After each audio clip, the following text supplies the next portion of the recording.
Salut, c'est Anthony, je suis ravi de vous retrouver pour cette nouvelle vidéo. Aujourd'hui, on va s'intéresser à un domaine clé de l'investissement immobilier qui fait peur à de nombreux investisseurs et pas seulement qu'aux débutants, à savoir les travaux. Parce qu'en effet, des travaux mal maîtrisés peuvent clairement plomber votre rentabilité, voire transformer un bien potentiellement rentable en un véritable gouffre financier. Je vais donc dans cette vidéo vous présenter les 10 règles qui me paraissent les plus importantes à respecter pour avoir des travaux réellement efficaces, en sachant que ces règles sont issues de mon expérience personnelle avec à ce jour 5 biens immobiliers, dont 4 en location et ma résidence principale, pour laquelle le budget travaux représentait 25% du coût d'acquisition total de la maison. Alors bien évidemment, il existe d'autres règles, mais c'est réellement les 10 règles sur lesquelles je me concentre en priorité pour avoir des chantiers de rénovation qui sont réellement à la hauteur de mes attentes. Mais si ce n'est pas encore fait, pensez à vous abonner à la chaîne et à activer la cloche pour recevoir chaque semaine des vidéos consacrées à l'atteinte de la liberté financière en partant de zéro. Alors première règle, se former un minimum pour avoir au moins des bases en ce qui concerne le bâtiment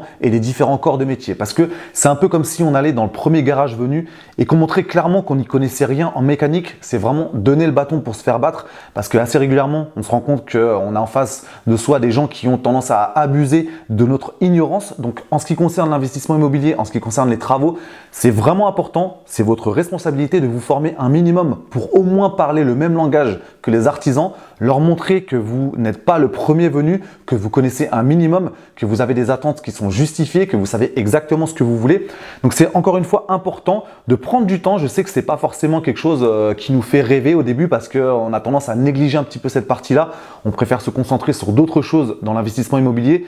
Mais le problème, c'est que si on néglige totalement ce secteur de travaux et qu'on fait une confiance aveugle à n'importe quel entrepreneur en envoyant le signal que vous n'y connaissez rien, c'est encore une fois donner le bâton pour se faire battre. Donc je citerai encore une fois Gilles Grimm, un des plus gros investisseurs immobiliers en France, qui explique régulièrement qu'il a passé du temps en début de sa carrière d'investisseur immobilier à se former. Je crois qu'à l'époque, il était parti vraiment sur des chantiers avec un artisan pour apprendre les rudiments des différents corps de métier, pour vraiment être plus crédible par la suite et savoir exactement de quoi il parlait, pour comprendre aussi le langage particulier des artisans et encore une fois envoyer un signal qui est complètement différent aux personnes que vous allez embaucher pour tel ou tel chantier de rénovation. Alors règle numéro 2, être présent régulièrement sur le chantier. Ça c'est un truc de base mais qu'on a tendance parfois à négliger.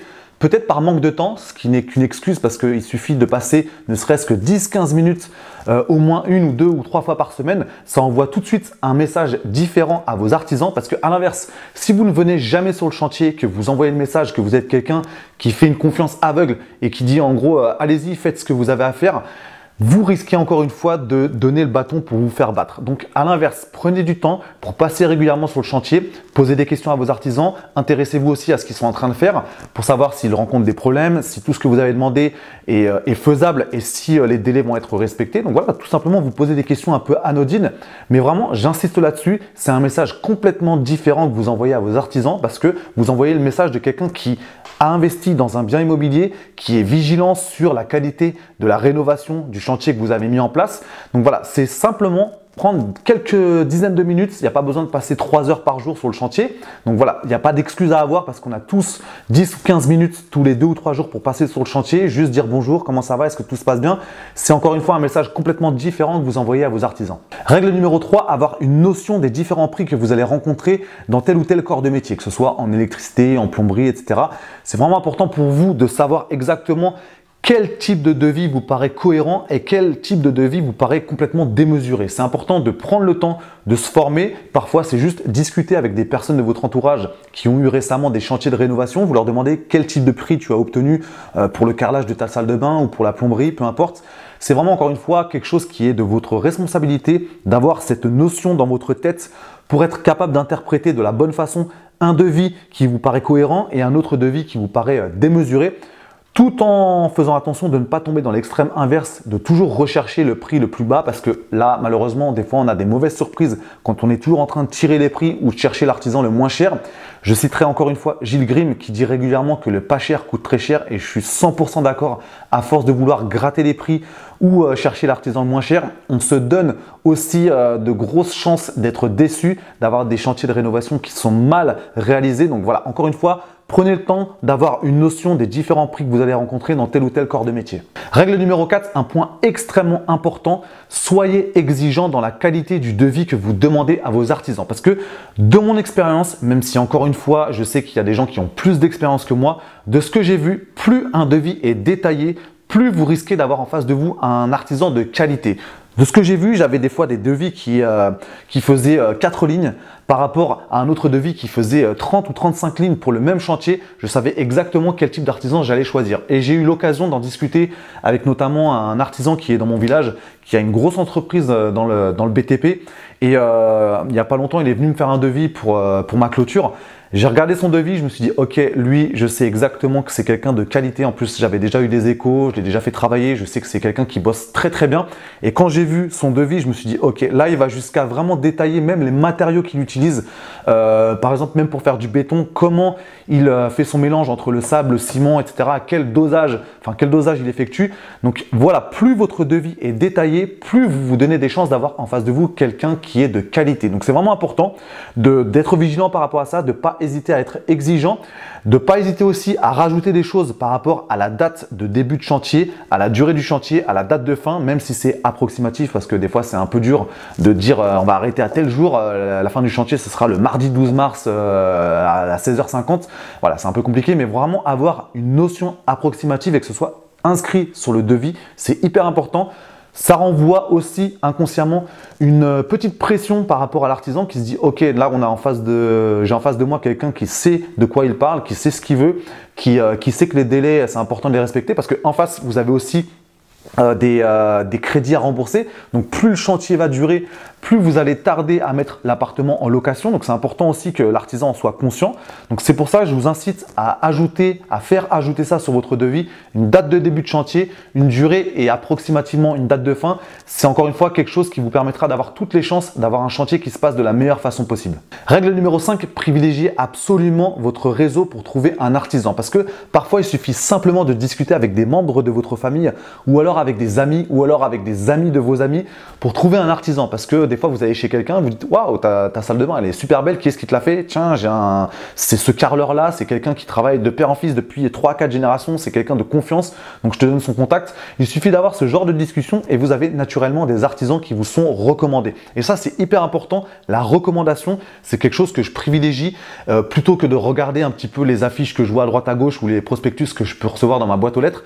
Je fais d'abord le tour de mon réseau et très souvent ça suffit pour trouver un artisan dans tel ou tel corps de métier. Donc vraiment privilégiez votre réseau pour trouver quelqu'un, parce que voilà, il suffit des fois d'avoir un chantier de rénovation qui a été fait il n'y a pas longtemps. En plus, vous pouvez aller chez votre ami qui a eu ce chantier pour regarder la qualité du travail fait par cet artisan et après pour clairement vous dire ok, c'est lui que je vais prendre pour mon prochain chantier de rénovation. Règle numéro 6, là ça concerne plus votre mentalité, votre état d'esprit.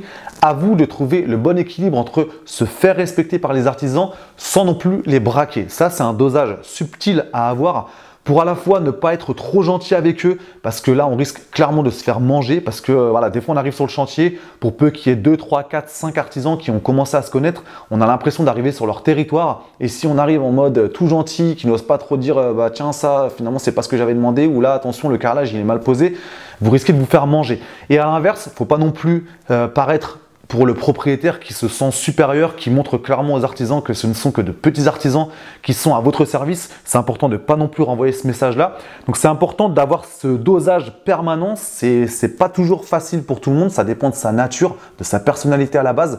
Mais voilà, à un moment donné, ça fait partie du jeu. Quand vous rentrez dans l'investissement immobilier, il faut des fois travailler sur sa personnalité. Donc c'est important voilà, même de lire des livres de développement personnel, de faire un gros travail sur soi pour trouver cette personnalité à avoir face aux artisans, parce que encore une fois, vous risquez de vous faire manger si vous êtes trop gentil et vous risquez de braquer les artisans si vous vous prenez pour le propriétaire qui est trop supérieur par rapport à eux. Septième règle, être le plus clair possible dans vos attentes et dans vos demandes par rapport aux artisans. Parce qu'il n'y a rien de pire pour eux que d'avoir un propriétaire qui rajoute des choses en cours de route, qui passe sur le chantier en disant « Ah bah tiens, en fait, ce serait bien qu'on fasse ça aussi ou ça aussi ». Au bout d'un moment, les artisans, ils ont aussi un timing à respecter parce qu'ils ont d'autres chantiers par la suite. Donc, si vous êtes parti sur un chantier qui devait durer 2 mois parce que vous avez prévu telle chose, et qu'en cours de route, vous leur rajoutez des choses, c'est à un moment donné quelque chose qui risque de se retourner contre vous parce que vous allez avoir en face des artisans qui vont commencer à grogner dans leur tête ou directement face à vous parce qu'ils vont se dire ok, mais en fait là vous n'étiez pas clair dès le début, c'est pas ce que vous aviez demandé au début lorsqu'on a fait le devis. Donc voilà, prenez du temps. Avant même que le devis soit établi, allez dans l'appartement en question ou si c'est une maison, allez dans la maison, restez plusieurs, j'allais dire plusieurs heures, mais oui, ça peut être le cas. Parfois, vous restez une demi-heure, 1 heure, 2 heures, voire 3 heures pour vraiment regarder en détail la globalité de l'appartement, les différentes pièces, quel agencement vous voulez avoir, quel type de prestations vous voulez obtenir sur cet appartement, les différents travaux que vous voulez qu'ils soient faits dans cet appartement-là. C'est vraiment important de passer ce temps pour être le plus précis possible dans les demandes que vous allez avoir par rapport aux artisans. Comme ça, votre devis sera vraiment quelque chose de fiable qui ne va pas évoluer en cours de route. Et en plus, ça vous permettra d'avoir un budget travaux qui est vraiment figé, c'est-à-dire que vous n'allez pas avoir à rajouter de votre poche en cours de route une fois que le prêt sera monté par votre banque. Donc, vous avez tout à gagner à prendre ce temps en amont, de regarder en détail quel type de rénovation vous voulez obtenir. Vraiment passer du temps par rapport à ça, c'est vraiment du temps que vous allez gagner par la suite. Et en plus, vous allez vous éviter des moments un peu de crispation avec vos artisans. Règle numéro 8, prendre au sérieux votre rôle de chef de chantier. Parce que vous êtes le véritable maître d'orchestre de votre chantier de rénovation. C'est à vous de faire en sorte que tout soit bien calibré, d'avoir un timing qui s'enchaîne vraiment très bien, que les différentes étapes soient respectées. Parce qu'il faut savoir que les artisans n'interviennent pas forcément au même moment. Il y a des artisans qui ne peuvent intervenir que lorsque l'artisan précédent a terminé son travail. C'est important de savoir exactement comment jongler par rapport à ça pour éviter qu'il se marche sur les pieds ou alors même qu'il vienne sur le chantier et qu'il se rende compte qu'en fait, par exemple, le plaquiste qui devait déjà poser ses rails pour le faux plafond n'est pas encore passé. Là, vous risquez d'avoir l'électricien qui va vous taper sur les doigts, qui va être énervé parce que finalement, il pourra quasiment rien faire. Donc, vous allez vous éviter toutes ces crispations-là. Vous allez gagner du temps aussi parce que plus vous allez vous mélanger les pinceaux à être un mauvais chef d'orchestre, plus vous allez avoir un chantier qui s'allonge avec des conséquences financières parce que vous allez avoir un loyer qui arrivera de plus en plus tard parce que vous n'avez pas encore mis l'appartement en location. Donc prenez au sérieux ce rôle de chef de chantier. Si vous n'avez pas encore de notion par rapport à ça, allez encore une fois discuter avec des personnes qui ont fait un chantier de rénovation pour savoir quelles sont les différentes étapes à respecter. Quel type d'artisan doit venir en premier, quel type d'artisan doit venir en deuxième, comment ça se goupille les uns avec les autres. C'est important, encore une fois, pour vous de savoir exactement comment calibrer ce chantier et être un maître d'orchestre vraiment au taquet et de qualité. 9e règle, anticiper le plus possible les différentes ouvertures de compteurs, que ce soit compteur d'électricité, compteur de gaz, compteur d'eau, parce que c'est souvent quelque chose qu'on a tendance à négliger et c'est seulement une fois au téléphone avec le fournisseur d'énergie qu'on se rend compte qu'on n'a pas les informations demandées, que ce soit par exemple le numéro PDL ou le numéro PCE qui concerne les ouvertures de compteurs d'électricité ou de gaz. À ce moment-là, on se rend compte qu'on n'a pas ces informations, ça risque de créer aussi des crispations par rapport à vos artisans parce que voilà, ils vont se demander pourquoi vous n'avez pas encore ouvert le compteur de gaz ou d'électricité. Donc voilà, évitez-vous le plus possible ces différents problèmes. Anticipez, je vous donne un conseil, quand vous savez que vous allez passer chez le notaire pour signer l'acte de vente, anticipez un petit peu en avance en demandant par exemple à l'agent immobilier qui se renseigne auprès des anciens propriétaires pour qu'ils vous donnent leurs dernières factures sur lesquelles sont indiquées ces fameuses informations. C'est vraiment du temps que vous allez gagner par la suite et des crispations que vous allez vous éviter également par la suite. Et enfin, 10e règle un petit peu plus spécifique, accorder une énorme importance aux différentes pièces d'eau et à la ventilation. Donc que ce soit la salle de bain, la cuisine, les toilettes et la ventilation, c'est vraiment des points qui sont extrêmement importants pour vous éviter des mauvaises surprises par la suite. Donc ça peut être par exemple des moisissures qui apparaissent parce que le logement n'est pas assez bien ventilé.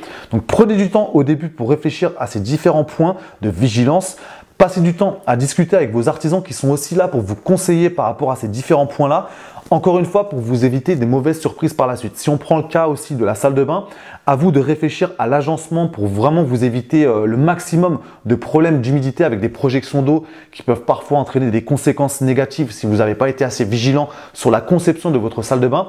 Je sais que moi, à titre personnel, j'adore mettre de la faïence jusqu'au plafond autour du receveur, d'avoir une porte de douche pour vraiment me dire qu'une fois que la personne est en train de prendre sa douche, il n'y a pas de projection d'eau qui sorte de cet espace-là. C'est vraiment quelque chose d'expérience que j'essaie absolument de respecter pour m'éviter le plus possible d'avoir des problèmes d'eau qui stagne sur le carrelage avec des possibles détériorations des joints, etc. Donc voilà, vraiment prendre du temps pour réfléchir à tous ces points qui sont extrêmement importants. pour vraiment éviter d'avoir des mauvaises surprises par la suite. C'est vraiment tout ce qu'on veut éviter. Juste avant de terminer, une petite astuce qui est vraiment hyper puissante pour savoir à peu près comment fonctionne votre artisan. À un moment donné, essayez de jeter un coup d'œil sur l'intérieur de son camion. Ça peut être lors d'une discussion, vous êtes sur le trottoir, les portes du camion sont ouvertes, vous jetez un petit coup d'œil, vous regardez comment est rangé son camion. Ça donne une très bonne indication sur la façon de travailler de votre artisan. Parce que si vous avez un camion qui est vraiment en bazar avec tous les outils qui sont en vrac, vous avez un signal qui est assez négatif par rapport à votre artisan. Alors qu'à l'inverse, si vous avez un artisan qui a un camion qui est extrêmement bien rangé, dans lequel il va retrouver rapidement ses différents outils, ça donne un signal qui est beaucoup plus positif. Et d'expérience, je me suis aperçu que ceux qui ont un camion qui est bien rangé sont vraiment des artisans de qualité. Donc peut-être que cette règle n'est pas respectée à 100%, mais voilà, c'est mon expérience qui parle. Je vous conseille de faire le test, regardez l'intérieur du camion de votre artisan, jetez un petit coup d'œil et ça donne souvent une bonne indication sur sa façon de travailler par la suite sur le chantier de rénovation. Dites-moi dans les commentaires quelles sont les règles que vous vous appliquez à suivre pour que vos chantiers de rénovation se passent de la meilleure des façons possibles. Peut-être que vous avez des règles qui sont différentes. Je vous ai présenté aujourd'hui les 10 règles qui sont issues de mon expérience, mais voilà, vous avez peut-être vos propres règles. C'est hyper intéressant pour moi de les découvrir pour vraiment qu'on apprenne ensemble, qu'on enrichisse notre expérience ensemble pour progresser étape par étape vers cette fameuse liberté financière en partant de zéro. Donc dites-moi cela dans les commentaires. Pensez à vous abonner à la chaîne si ce n'est pas encore fait et à activer la cloche pour recevoir chaque semaine des vidéos consacrées à cette liberté financière en partant de zéro. Je vous remercie pour votre attention et je vous dis à très vite pour la prochaine vidéo.